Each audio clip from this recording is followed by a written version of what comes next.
Hi，大家好，又係我 Chris 啊！今日呢條片呢，專程呢係拍俾大家呢，去為大家呢做2025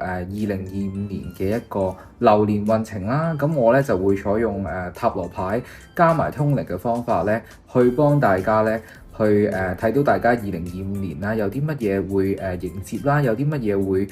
你哋要準備好你哋嘅心態啦，同時間呢，亦都係可以有一啲解決方法咧，令到你哋咧2025年咧可以過得更好嘅。咁咧事不宜遲啦，咁我而家咧就開始抽牌啦，咁然後咧我哋就會開始咧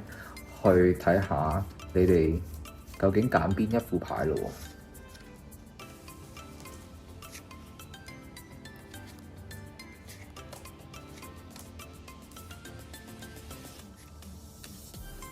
好啦，咁咧到時候咧，你哋就我會影翻俾你哋睇啦，邊隻牌就答邊隻牌啦。咁而家咧就請你哋咧喺我而家揀咗嘅呢6副牌裏面，請你哋揀一副最適合你哋嘅，或者你哋覺得最有感覺嘅一副牌。你可以順從自己嘅直覺，或者你望住呢6張牌，睇下邊一張你認為係最有感覺嘅嗰副牌，就係你而家最需要睇嘅牌。好啦，事不宜遲，我哋嚟第一張啦。第一副牌咧，我哋抽到嘅就係 Lord Farius。Lord Farius 咧，佢係一位好出名同時間咧係好強大嘅一位魔王嚟嘅。咁咧上我堂嘅同學都知道啦，Lord Farius 咧佢係一個好擅長用火元素嘅一個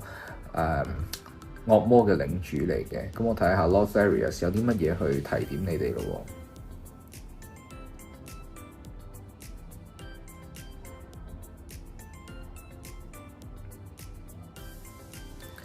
喺2025年咧，你哋將會面臨到關於勇氣、關於激情、熱情、身體同埋活力相關嘅課題。呢啲都係你哋而家欠缺嘅。可能你哋而家係處於一個生活嘅狀態，係缺乏咗勇氣啦，缺乏咗頭先我講嘅激情啦、熱情，無論係對你嘅工作、對你嘅家庭或者對任何人嘅關係。Lord Farius 想提醒你，2025年即將會面臨呢一啲嘅課題嘅考驗。佢話其實你唔需要太過恐懼。佢話喺頭先我提及過嘅一啲課題裏面，其實最重要嘅一項就係勇氣。只要你夠勇氣，只要你夠你嘅膽量、你嘅膽識，其實所有嘢你都會學習到，你都能夠衝破、經歷到。佢話可能揀呢個 pile 嘅朋友，特別對自己係好冇自信，可能缺乏安全感。呢啲嘅問題源自於就係你缺乏咗勇氣，所以你要揾返屬於自己嘅勇氣。可能呢段片喺2025年之前就會出，所以你都俾一個心理準備自己，甚至你可以好好地準備自己，揾返自己嘅勇氣。究竟真正充滿住勇氣、充滿住鬥心嘅自己嘅我係點嘅呢？可能幾年嚟，甚至人生嘅一段長時間，你都好似已經唔見咗，但係嚟緊你將要揾返啦。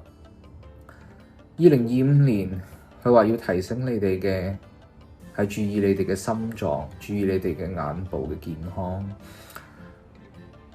呢啲都有可能同我哋身體因為火元素強咗上火嘅一啲跡象，同時間亦都係你哋要特別注意嘅身體嘅問題。你哋可以點樣去防範？可以點樣去更加容易去度過呢啲嘅問題呢？當然啦，你哋可以去學習點樣調理自己嘅身體，令到自己身體裡面嘅元素可以更加平衡。無論係透過睇醫生、睇中醫去調理自己身體，或者自己食一啲保健品，或者運動，或者注意休息以外，特別能夠可以做嘅，頭先針對就係眼部同埋心臟嘅問題，佢建議你哋可以學習做呼吸嘅冥想嘅方法，特別去平靜你自己嘅心態，去 calm 自己，呢個係最重要嘅。因為你哋將會遇到好多會令到你哋即係有可能突然之間會有衝動嘅，會有一個即係情緒會比較波動、比較大變化嘅一啲事情喺2025年出現。但係記住有呢個轉變，有呢個變化，當然個後果或者個結果係有好或者唔好，但係希望你嘅轉變喺2025年係會好嘅。Lord Flavius 祝福咁多位。咁如果你哋想要詳盡啲關於真係你自己嘅一個詳細嘅流年嘅運程嘅話咧，咁你哋都可以咧快啲咧去我嘅 IG 啦，咁同Emily 去預約啦，咁就做呢一個通靈嘅一個流年嘅運程，咁就會由即係1月開始啦。如果你1月嚟揾我，或者12月嚟揾我，咁由嗰一個月開始嘅到後嘅12個月咧。咁咧我都會詳細話俾你聽，你有啲乜嘢嘢可以注意啦，可以準備好啦。同時間咧係可以話俾你聽，你有啲乜嘢嘢咧應該做或者唔應該做嘅。咁嗰個嘅通靈嘅流年咧就當然會詳盡好多啦。咁但係都希望今日咧呢個少少嘅一個占卜啦，呢一個嘅通靈咧可以幫到揀 Pile Number 1嘅朋友啦。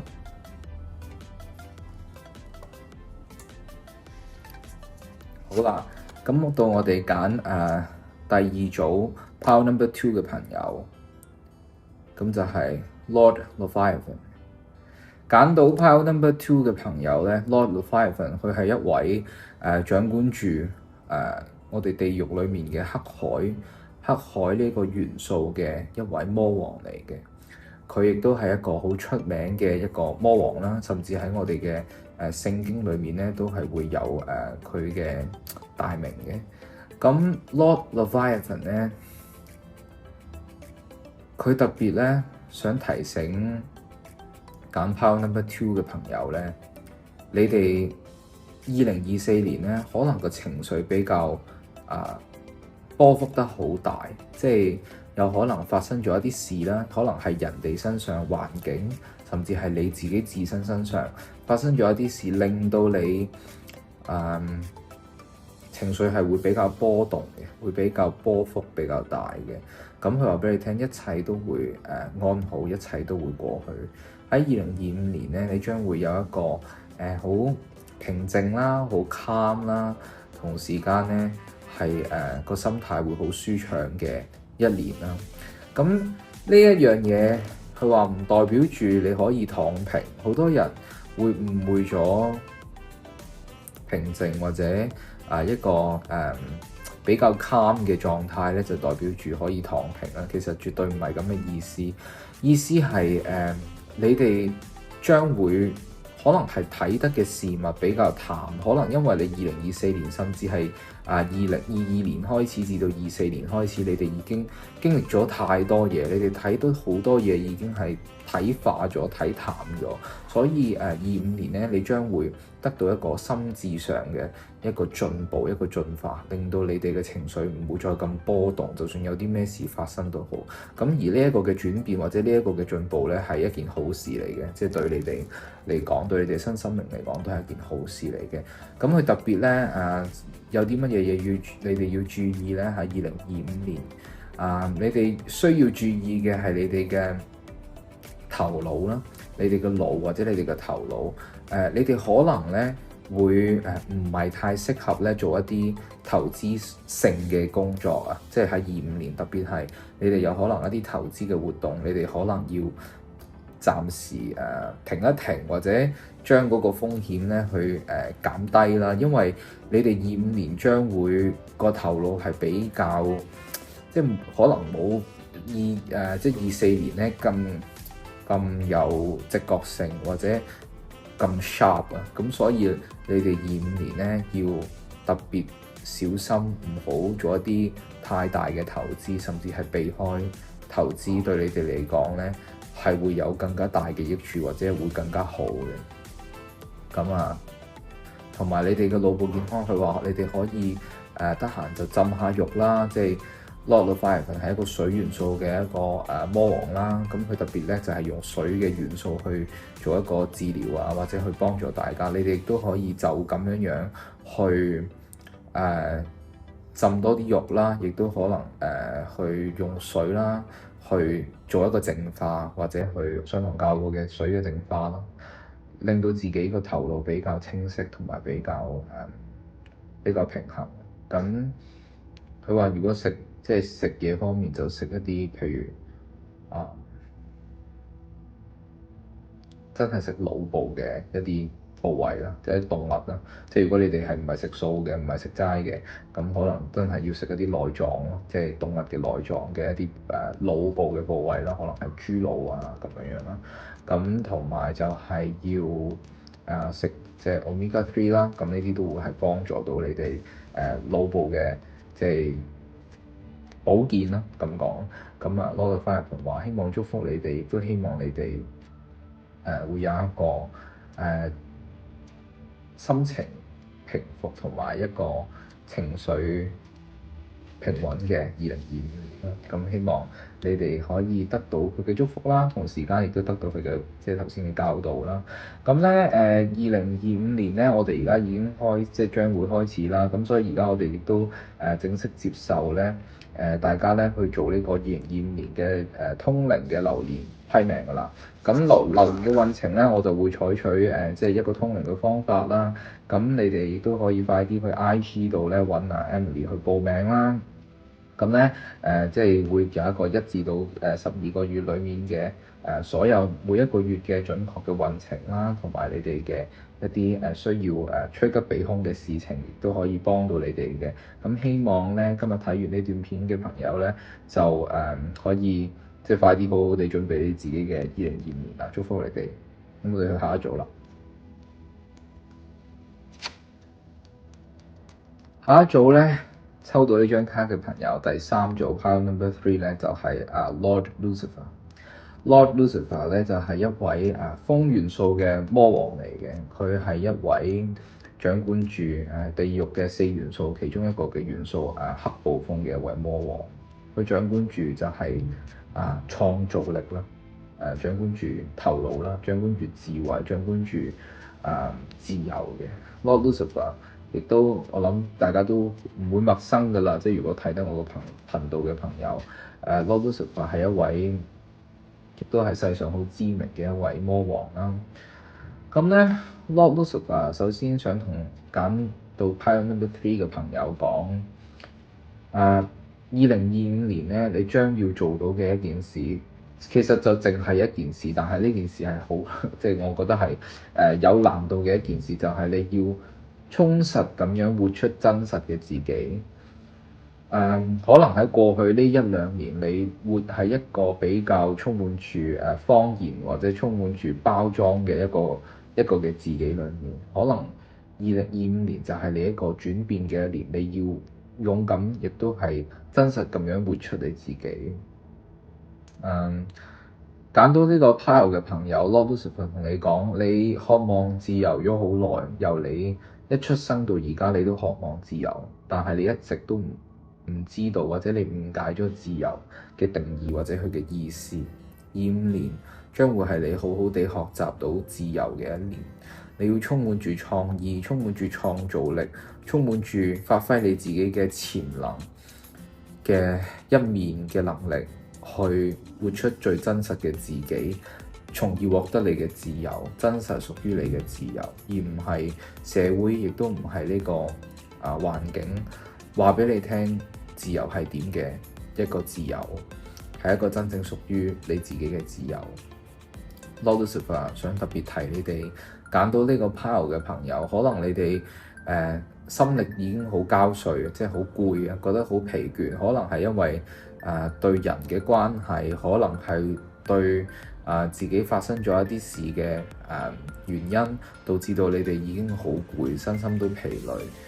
所以你哋更加要活出你自己，你哋先可以脫離到你哋嘅困境。佢話過多嘅安慰説話，或者點樣去溫柔去安撫你哋嘅説話，佢話我就唔講啦。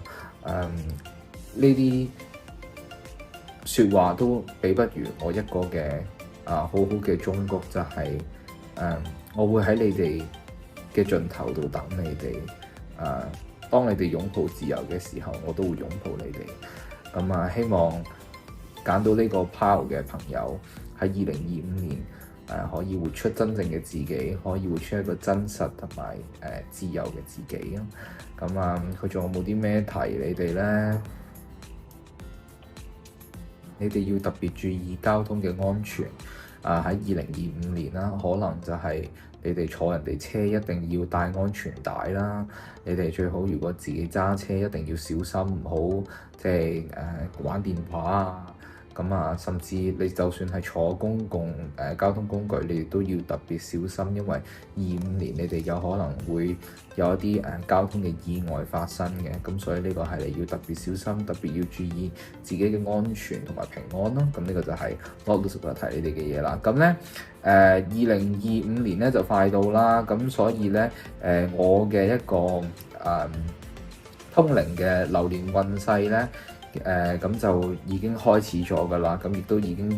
接受報名㗎啦。咁大家咧亦都可以去 IG 睇詳情啦，同時間就去 IG DM Emily 咧去報名啦，去做呢個嘅通靈流年運程啦。咁咧就會有12個月嘅一個準確嘅一個報告啦，話俾你聽你邊一個月有啲咩事會發生，同時間你有啲乜嘢嘢咧係可以即係趨吉避凶嘅。咁會比起今日我哋做嘅 pile 就咁去閱讀咧係詳細好多嘅。咁你哋有興趣嘅話咧就快啲報名啦。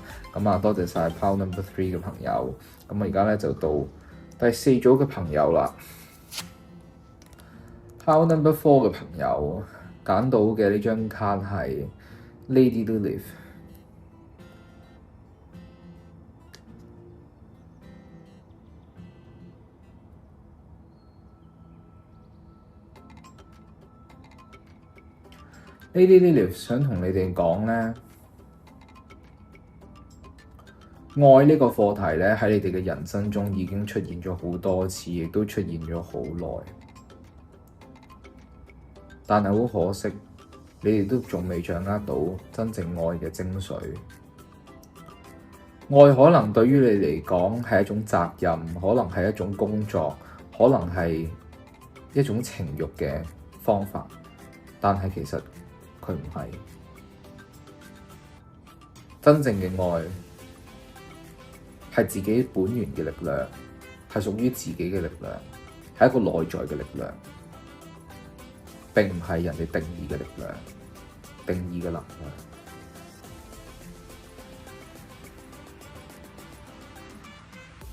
當你唔能夠懂得愛，或者唔理解愛嘅本質本意嘅時候，你亦都唔會感受到愛，你亦都唔會得到人哋對你嘅愛。如果你渴望人哋被愛，原因係因為你嘅內在缺乏愛，或者唔懂得點樣去愛。真正應該要做嘅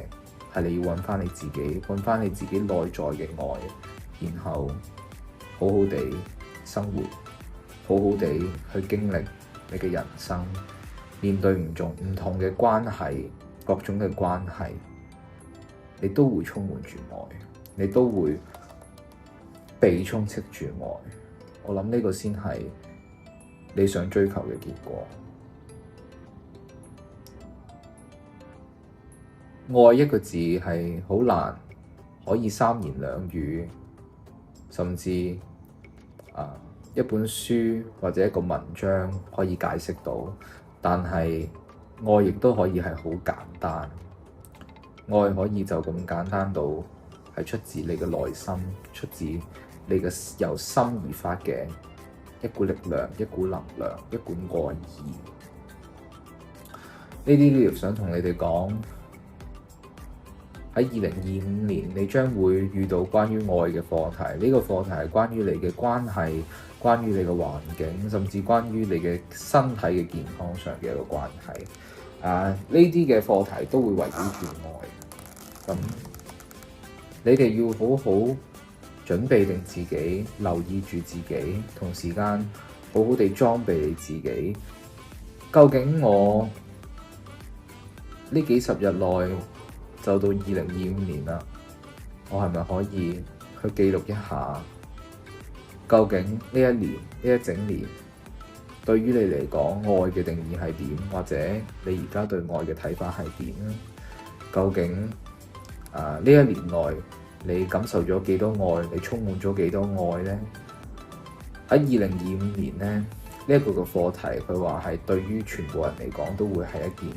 好艱難嘅一個課題嚟嘅，尤其是你係一個如果唔夠愛，即係所謂缺愛嘅人嚟講，2025年對於你嚟講會係一個喺情緒上係比較艱辛嘅一年嚟嘅。但係你嘅物質調翻轉，你嘅物質將會係一個幾豐盛嘅一年嚟嘅。咁如果你想兩樣嘢都好，或者兩樣嘢都豐盛嘅話，你就必須要聽我講，一定要揾翻自己內在嘅愛。就算我哋去對人哋釋放我哋嘅善意、我哋嘅愛嘅時候，其實某程度上你都係醫治緊你自己，都係去補充緊你自己缺乏嘅一個部分，一個嘅能量。所以當你由心而發去愛，去愛他人，去愛自己嘅時候，你所有嘢都會好，包括你嘅情緒，包括你嘅物質嘅豐盛，包括你嘅健康。頭先我提及過嘅身體，希望2025年你哋可以真正去更加學習到愛嘅真正嘅含義，或者佢嘅意義，將會對你以後人生嘅道路係會打開一片新嘅領土、新嘅大門。而喺2026年至到30年就會快速地顯化俾你哋睇，喺2025年你哋學到愛嘅呢個課題究竟有幾重要。咁呢啲頭先以上嘅説話就係呢啲Leo想同你哋講嘅嘢啦。咁咧2025年咧就快到啦。咁我哋而家咧已經開始咗咧，可以俾大家咧去報名咧2025年嘅一個通靈嘅流年運勢嘅一個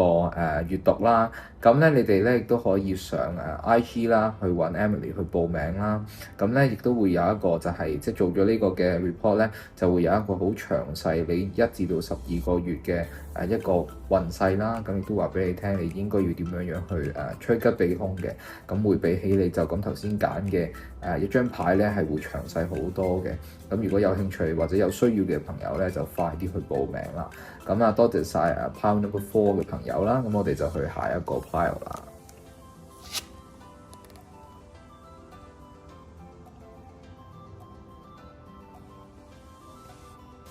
咁你抽到呢張卡咧，就係 Lord Balindex。咁抽到係逆轉嘅方向嘅。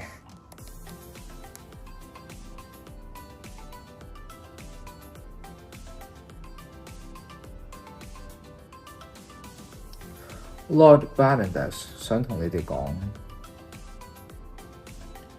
喺嚟緊25年咧，將會係充滿住黑暗嘅一年。呢個黑暗嘅一年咧，唔係講緊抽到呢張牌嘅朋友，係講緊呢一整年對呢個社會、對呢個世界都會係充滿住黑暗嘅呢一年。而揀呢個 pile 嘅朋友係特別害怕黑暗嘅，可能其實你特別害怕黑暗，點解你會揀我呢個即係呢個 channel 嚟睇？係啊，你揀呢張卡嘅朋友其實係特別害怕黑暗，可能佢嘅內心係害怕，甚至佢自己都唔知啦。咁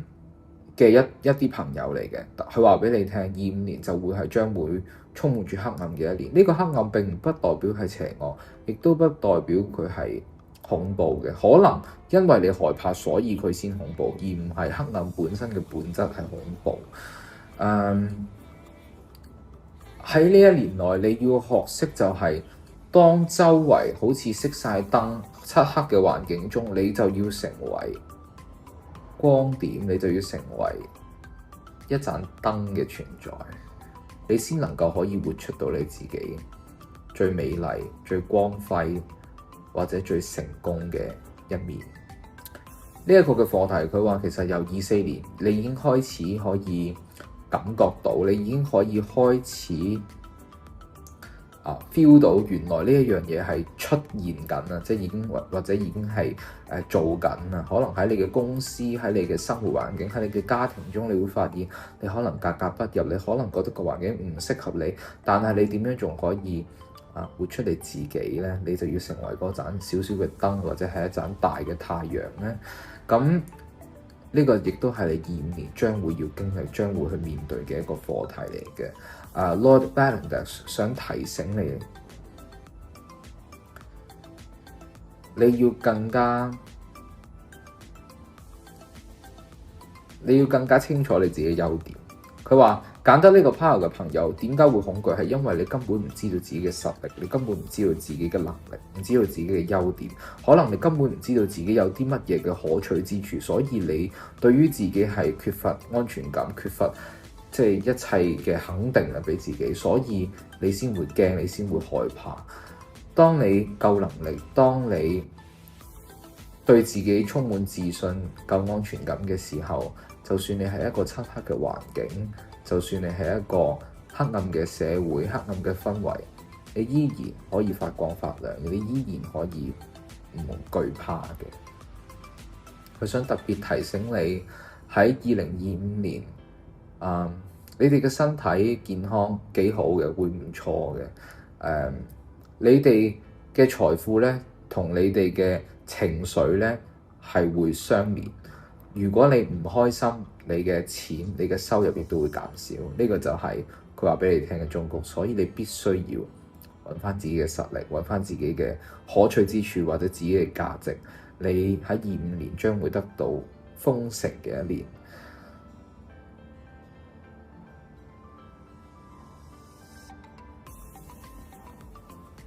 佢話真正嘅恐怖並唔係黑暗，真正嘅恐怖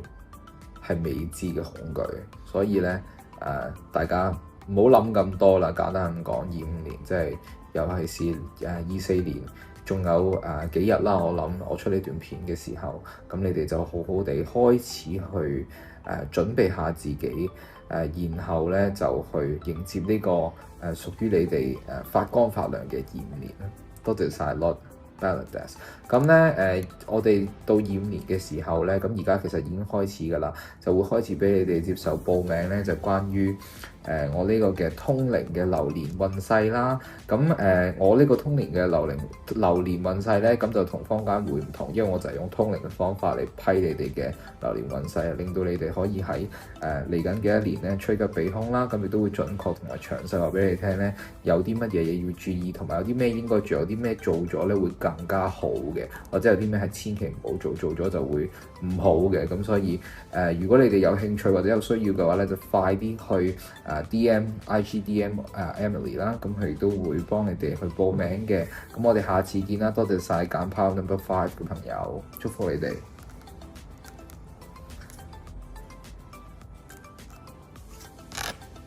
咁咧到揀 Power Number 6嘅朋友咧，就揀到 Lord Euronymous。呢一位嘅魔王咧，佢係一位The Prince of Death 嚟嘅，佢代表住死亡，亦都代表住重生。Lord Euronymous 想同你哋講，揀到呢個 pile 嘅朋友講，你哋必須要接受任何事情都係必須經歷重生、死亡，然後再生。可能你哋對於死亡有一定程度嘅恐懼，可能呢個係人性，亦都可能係只係你哋嘅情緒作祟。害怕死亡嘅意思唔係淨係講緊我哋人嘅離去，而係講緊有可能對於關係上嘅死亡，對於情緒上嘅死亡、思想上嘅死亡、關係上、感情上、物質上，你都會害怕。但係 Dark Lord 想話畀你哋聽，驚係冇用，每一樣嘢必須要經歷最低點，然後先可以重生。例如好似鳳凰嘅傳說咁，點樣去涅槃重生？ Dark Lord 想同你哋講，當你願意接受黑暗嘅電流、黑暗嘅能量流，重生再生嘅能量都會喺同一時間被創造。如果你對於而家自己嘅現狀生活好不滿，缺乏你想要嘅激情或者你想要嘅一切，嚟緊就係一個好嘅機會。25年就係畀你枯萎然後重生嘅一年。大家唔需要害怕，大家唔好再驚，因為驚就代表冇得轉變，代表住一成不變。請你接受呢股能量，呢股死亡嘅能量，會令到你25年同時間被創造重生嘅力量。Dark Lord 想提醒揀呢個 pile 嘅朋友，喺25年，你哋千祈唔好渾渾噩咁樣過，你哋一定要充實自己，充實自己嘅時間，充實自己嘅行程，你哋嘅日程，做多啲你哋想做嘅事，做多啲你哋一直想做但係唔敢做嘅事，去填滿你哋嘅時間，填滿你哋嘅日程，係對於你哋會有一個好大嘅進步。你哋唔會胡思亂想，你哋亦都會懂得揾到自己嘅價值，揾到自己嘅興趣。25年將會係一年令到你快速成長、快速進步，同時間過得好充實、充滿住活力嘅一年嚟嘅。所以你哋好好地準備。咁 Dark Lord 仲有冇啲咩想提佢哋咧？嚟緊呢一年，你哋要特別去飲多啲水，同埋食多啲保健品啦。即係至於乜嘢保健品，我就唔能夠好 specific 咁樣講，但係可能係你哋而家本身食緊，但係食下停咗嘅一啲保健品，我特別想提你哋，你哋要食返，或者要更加注意自己嘅身體，佢嘅意思，飲多啲水，呢個就係25年對你哋嘅一個少少嘅提醒。咁嚟緊咧就係25年啦。咁25年咧，我嘅其中一個服務啦，就係有一個通靈嘅流年運程嘅一個服務啦。咁呢一個嘅服務咧，就將會咧係幫你哋咧喺嚟緊嘅25年1至到12月咧，每一個月咧都會有一個詳細嘅 report 話俾你聽，你有啲乜嘢嘢係特別適合做，有啲乜嘢嘢係特別唔適合做，或者你做咗咧係會更加好嘅。咁咧如果你哋有興趣嘅話咧，咁就快啲去 DM Emily 咧去做呢一個嘅流年批命嘅運程啦。咁揀 Pile Number 6嘅朋友，我希望你哋25年都會過得好充實啦，同埋過得好開心同埋自在嘅。咁我哋下次見啦，拜拜。